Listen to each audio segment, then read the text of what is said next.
毒舌一詞生動描繪咗說話尖酸刻薄、帶有諷刺意味嘅風格。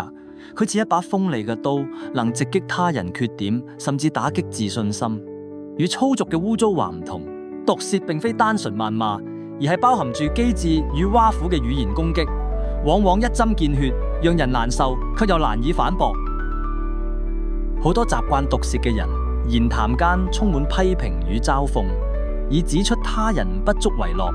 呢種行為嘅動機各不相同，可能源於天性口沒遮攔，可能係為咗展現優越感，或者隱藏住不為人知嘅妒忌。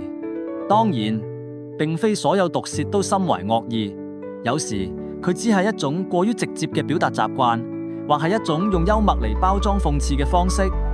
然而，毒舌並非一無是處，佢嘅犀利確有機會俾人睇見自己嘅盲點，從而醒悟。但係方式過於尖銳，便極易破壞關係，造成難以彌補嘅裂痕。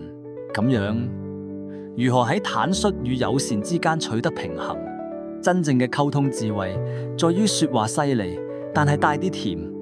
與其放任帶刺嘅言語，不如喺坦率表達嘅同時，注入對他人嘅體諒與尊重。